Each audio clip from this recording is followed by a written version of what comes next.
As palavras de mãe são palavras que marcam no coração de Deus. Porque a minha mãe sempre falava, um dia você vai ser freira.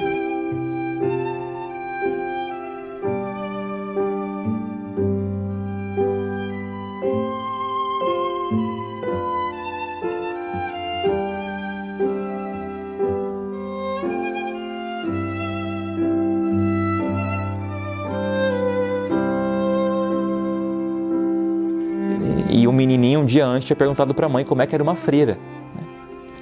E aí, o dia que elas chegaram, a mãe não sabia como explicar isso, né? Como é que eu vou explicar para esse menino o que é uma irmã, né? O que é uma freira? E no outro dia seguinte, a irmã chegou lá e aí o menino teve um contato com ela. Então, isso é muito importante.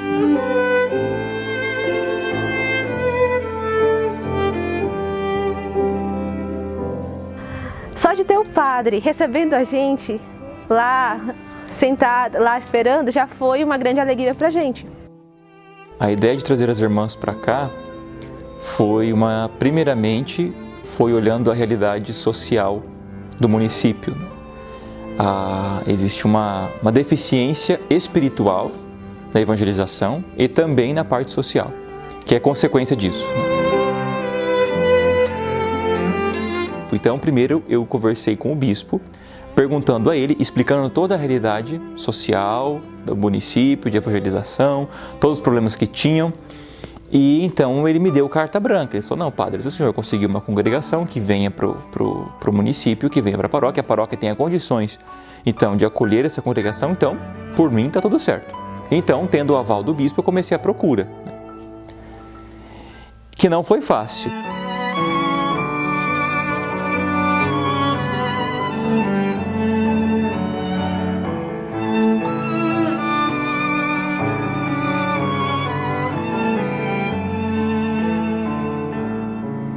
E aí uma irmã, a irmã Esperança, entrou em contato comigo para fazer uma pergunta a respeito de uma coisa que não tinha nada a ver.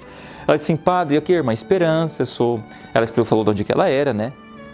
E falou assim, padre, eu tenho uma dúvida a respeito do direito canônico. Ela queria tirar uma dúvida a respeito de uma situação que ela estava vivendo lá, que ela queria sanar aquela dúvida.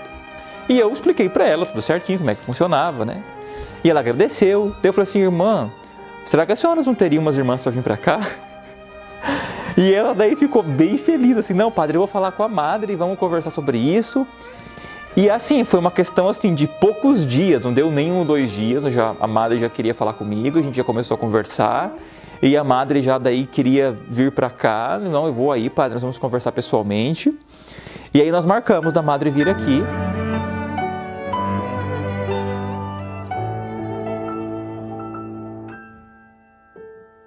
Ela falou assim para mim, ela me ligou no dia à noite, qual eles iam viajar. Eu já estava numa cidade mais para frente, eu poder buscar eles em Chapecó. Ela ligou para mim e falou, padre, cancelaram o nosso voo. E eu já, né, confiando na esperança humana, disse assim, então ela não vem mais, não é? Já foi tudo por água abaixo. Então ela disse assim, então, padre, cancelaram o voo, nós alugamos um carro, nós vamos sair daqui a pouco. Nós vamos sair de madrugada e nós vamos ir de carro. Então eles rodaram o dia inteiro de carro, assim, sem dormir, vieram para cá. Chegaram aqui no final da tarde daquele dia, eu falei quando era umas 11 da noite, no dia anterior. Aí nós pousamos em Frederico, conversamos com o bispo no outro dia cedo, viemos para cá, para Campo Novo. Elas olharam tudo, passaram aqui um dia e no outro dia já voltaram para São Paulo também de carro. E aí, no dia 10 de fevereiro, as irmãs estavam aqui. Eu sou natural do Ceará. É do interior de Fortaleza, 250 quilômetros do interior de Fortaleza. Se chama Guaraciaba do Norte. Passei 2 anos e meio, 3 anos em Amazonas, 2 anos e meio em Palotina, Paraná. Também já fui em Minas, já fiquei no Ceará e no interior de São Paulo. Então, cada estado é uma realidade diferente. A madre tinha falado que eu ia mudar de missão, mas assim, ela não tinha especificado para onde eu iria, com quem eu iria. Eu estava numa casa de missão no interior de São Paulo, Rio Grande da Serra. Depois que terminou o retiro, a madre reuniu todo mundo e falou, quem vai abrir a nova casa de missão em Campo Novo é a irmã Aparecida com a outra irmã.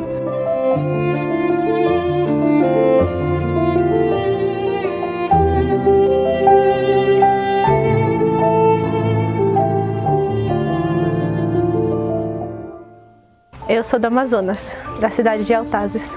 Eu primeiro estava em Maceió e a gente estava jantando, eu e a outra irmã que estava comigo, que era superiora. Aí a irmã, minha diretora espiritual, ligou e falou que eu ia mudar de missão e que vinha outras 2 irmãs para o meu lugar, que eu ia para São Paulo e depois de São Paulo eu ia com a irmã Aparecida abrir a nova casa de missão. Então, assim, para mim foi um dia, aí depois de uma semana eu estava em São Paulo. Eu fiquei só 2 semanas, depois estava em São Paulo e depois estava aqui, né? Então, assim, foi uma coisa de repente. Mas como a nossa vida é de mudança, é da gente poder estar a serviço de Deus, então é uma alegria poder estar em cada lugar, você saber que lá onde você vai poder dar testemunho de Jesus e vai poder também testemunhar o amor de Nossa Senhora.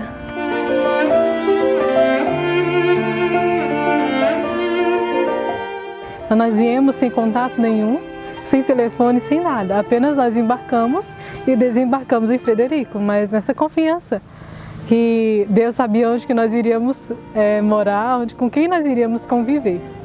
Com Nossa Senhora, não tem como dizer não ao chamado que ela nos faz para verdadeiramente se entregar a Jesus, se entregar a ela.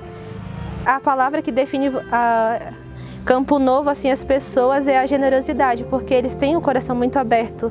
Tudo que a gente precisa, ele fala assim, irmã, tá precisando disso, irmã, tá precisando daquilo. Então, a gente vê o amor que eles têm, eles nem nos conheciam.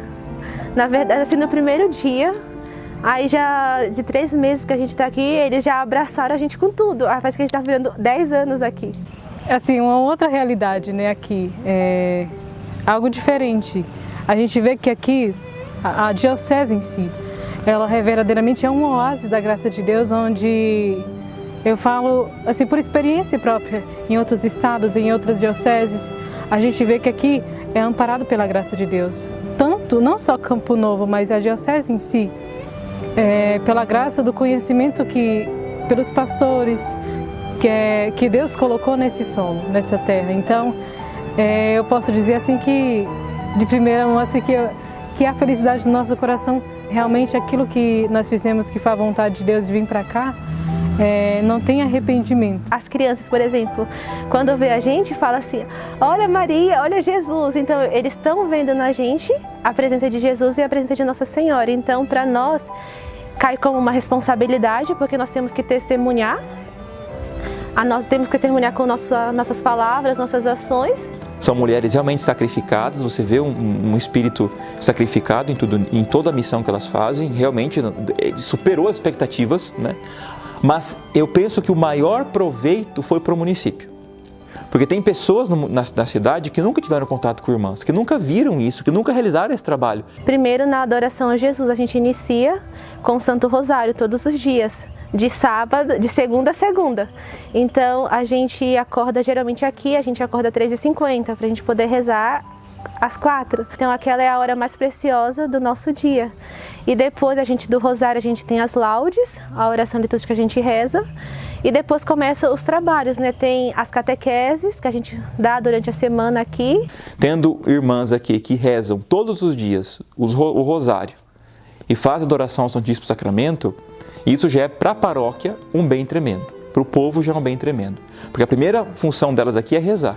Rezar pelo povo de Deus, rezar pela paróquia, rezar pela conversão dos pecadores, rezar pelas almas tíbias, né? E rezar também por toda a necessidade espiritual e financeira da paróquia, também material. Então o primeiro trabalho é rezar, esse é o primeiro fundamento delas. E depois então vem toda essa ação pastoral, a qual elas estão realizando aqui na paróquia. O nome da nossa fundadora é Temis Carvalho de Andrade, em religiosa Madre Maria de Jesus. E assim, ela foi inspirada pelo Espírito Santo a fundar a Congregação dos Humildes Servos da Rainha do Amor, que nasceu no dia 15 de maio de 1994. A nossa fundadora, ela era protestante, de uma igreja presbiteriana. E assim, ela, através do filho dela, houve uma conversão a Nossa Senhora, através do milagre que aconteceu com o filho dela, que é o Oswaldo, né?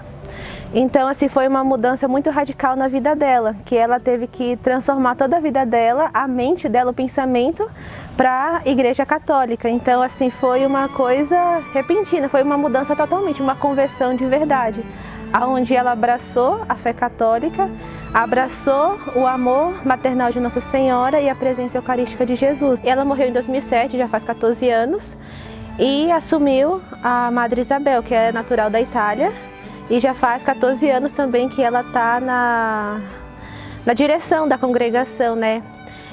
E assim, ela é uma madre muito inspirada pelo Espírito Santo, muito sábia em tudo aquilo que ela faz. Então a gente confia em tudo aquilo que ela manda. A gente tem esse voto de obediência, então a gente sabe que a gente obedecendo a ela, a gente está obedecendo a voz de Deus. Então quando ela manda a gente para uma casa de missão, a gente sabe que é lá que Deus quer que a gente vá. Então por isso que a gente sempre fala assim, Senhora, porque a gente sabe que é o melhor que ela está querendo para nós e é o melhor também para a missão. Sempre onde tiver uma casa de missão, existe um Jesus eucarístico, existe a presença de Nossa Senhora, porque é isso que mantém. Nós não podemos ter nada, tendo Jesus nós vamos ter tudo. Então como a madre falava para o padre e pediu que tivesse Jesus, não precisa ter nada. Tendo Jesus, o resto a gente consegue. Então essa é a essência da nossa vida pastoral, da nossa vida espiritual, é Jesus. Aqueles que têm medo de responder o chamado, é preciso sair da covardia. Porque muitas vezes os jovens, ele não tem medo, não tem vergonha de assumir tantas coisas erradas, de dizer, digamos assim, com o peito cheio, de dizer que faz isso, faz aquilo, e que muitas vezes para a sociedade é uma coisa bonita, mas para Deus é abominável, mas tem medo de assumir uma vocação, tem medo de morrer por Cristo, tem medo de assumir o chamado de Deus. E isso está se perdendo, infelizmente. Se perde muitas vocações porque não se fala a verdade e não se chama a verdade de Cristo para ele conhecer. Não se dá as ferramentas certas para esse jovem ou essa jovem buscar a santidade através de responder ao seu chamado à vocação. O nosso trabalho se volta ao serviço dos pobres, que é o nosso quarto voto que a gente faz, que é exclusivamente voltado para os pobres, né?